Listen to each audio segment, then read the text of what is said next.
the crux of the matter here, because heavy, intense rainfall. You can see the 80 miles an hour as it moves slowly toward the Alabama coast. We have been talking throughout the morning hours that this is a minimal hurricane, and I don't want folks to get the wrong idea. It's extremely dangerous and extremely windy, and I'm going to step out just very briefly into the full force of the winds to give you an idea of what that is like. As you can see, quite a bit stronger, and it's very difficult to even be standing up out in the full force of the wind. 43 inches of rain swamped Dauphin Island, according to Doppler radar. Luckily, most of the precipitation fell over the ocean or close to the coast. As Danny moved north over land, it was downgraded. Remnants brought heavy rain and flooding to many areas, including Charlotte, North Carolina.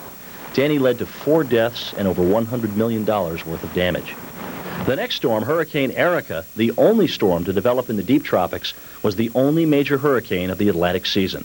Erika, with winds of 125 miles per hour, did threaten the Leeward Islands, Virgin Islands, and Puerto Rico, but it turned to the north. The reasons for the lack of storms in the Atlantic are still being debated by the experts. Well, of course, we're still evaluating the data, but it appears that the main element that suppressed the activity was the El Nino. It was a very strong El Nino out in the Pacific, and we know from past history that that correlates with fewer hurricanes in the Atlantic than we have otherwise. The Pacific season was slightly above average. Hurricane Linda, the most powerful hurricane ever recorded in the eastern Pacific, with winds of 185 miles an hour, threatened Southern California, but it moved away from the coastline. On September 25th, Hurricane Nora made landfall in Mexico and moved into southern Arizona. It caused some localized flooding. Hurricane Pauline, the most devastating storm of the season, slammed in the western coast of Mexico. Acapulco suffered major flooding and mudslides. More than 200 people were killed. In early November, Hurricane Rick produced damage along the Mexican coast just east of Acapulco.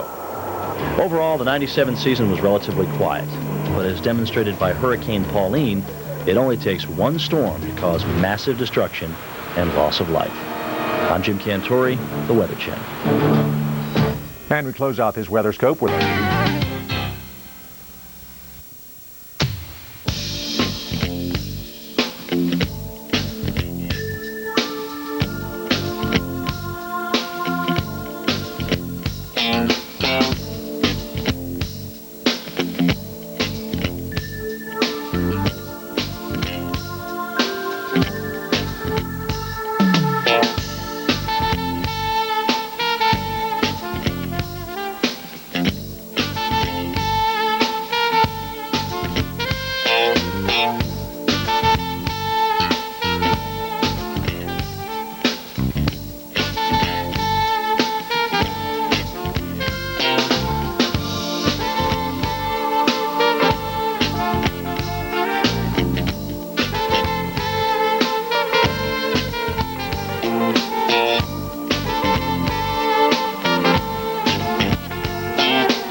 WeatherScope.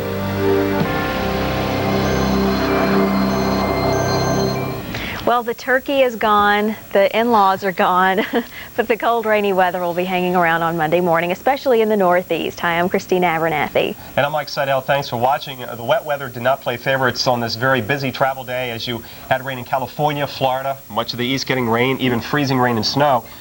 We'll have a look at what's in store for the entire country, but first, the morning commute in the Northeast and New England will be a bit rocky. We're talking about a big storm developing, and we're talking high winds and heavy snowfalls for some of you in New England. The storms now are going to kind of gel and become one storm. We call this phasing in meteorology, and it will really start to take shape and what we term in meteorology become a bomb, because it's going to intensify very quickly. The pressures are going to fall, the winds will be increasing, and the moisture will be thrown back in the cold air.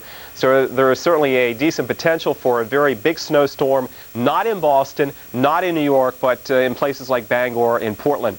Now let's update you on the situation in the Northeast, Mid-Atlantic, and we'll give you an idea of what's going on in those areas. First, in the Northeast, right now the cold air is just beginning to filter in. Seen some of the rain changing over to snowfall around Lake Ontario, and you had some freezing rain earlier today around Albany and in some of those sheltered valleys where the cold air got trapped. But right now, no reports of freezing rain. Those of you in Lebanon have gone up to 34. It's 33 in Albany. Back to the north and west, though, snowing in Burlington and snowing lightly in Montpelier, but temperatures right around freezing. 40 in Boston, 51 in Washington. Overnight tonight, the cold air will sweep in. Not very quickly, but what's going to happen, though, for a lot of us is by the time the cold air gets in, the moisture will be basically out of the way. So it's going to be one of those races. The cold air will win out, and for a lot of you, like in Pittsburgh, in Philadelphia, New York, snow is not a part of the weather equation. However, off the lakes, you may get some lake effects, several inches. The big snows will fall up here where it's already snowing in Augusta, Maine. As the moisture comes in, the storm develops, and everything gels together for a major coastal low in the Gulf of Maine tomorrow, especially tomorrow afternoon, moving up through the Canadian Maritimes. Right now, we've got rain on your travel home for Thanksgiving along the I-95 corridor, Philadelphia. There have been flight delays in the Northeast due to the rain and the fog. And likely, if you're waiting for relatives, they may be a bit delayed. I know coming back from the Northeast today, I was about 30 minutes late. A few showers in West Virginia. Now, the upper storm, the upper low where we have all the cold air, is still spinning back here through the Tennessee Valley, moving into the Appalachians. We had some severe weather. You had some rough weather earlier around Nashville.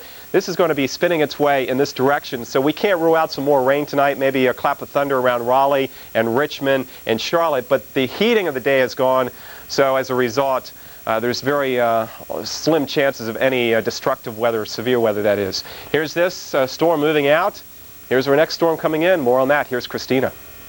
Well, you're getting soaked in Southern California on this Sunday. You're wading through the water in Newport Beach today, just south of LA. A heavy downpour in a short period of time brought a half an inch of rain to the area, causing some localized street flooding. Cars were slowing down and many people were taking off their shoes as they walked through the water. Now let's see what's going on in the west right now, and you can see that swirl of clouds here. Southern California still getting the rain, and there is the potential for snow as we head into the higher elevations here in Southern California. Here's our area of low pressure, and again, we are still getting some wet weather, scattered showers still around, also a bit of rain and even some snow here as we head into the northwestern U.S. around Stampede Pass, reporting snow, but to the south, wet weather, and again, the higher elevations will be getting some snow in the mountains of Los Angeles County and Ventura and San Bernardino and Riverside counties. Above 5,000 feet, we've got snow advisories in effect. Again, we are dealing with some wet weather. You can see it scattered about here. Nothing terribly heavy at this point, although there are a few areas of heavier precipitation. So look out around LA, San Diego as we head through the night and even into tomorrow. You'll still have the chance for a bit of rain in your forecast, but not so for the higher elevations. You'll be dealing with snow. We could see locally half a foot or more above 5,000 feet here in the mountains of Southern California. Mike? Today marks the official end of the 1997 hurricane season. In this special El Nino Focus report, we take a look back at the season and the possible effects of El Nino. Here's Jim Cantori. This is a special edition of El Nino Focus.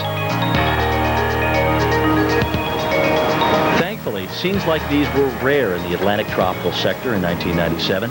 The season was not as active as the previous two. The first storm to threaten the U.S. developed from a non-tropical weather system. On July 14th, it was a complex of thunderstorms just off the Louisiana coast. By the 17th, it became better organized and was upgraded to a tropical storm named Danny.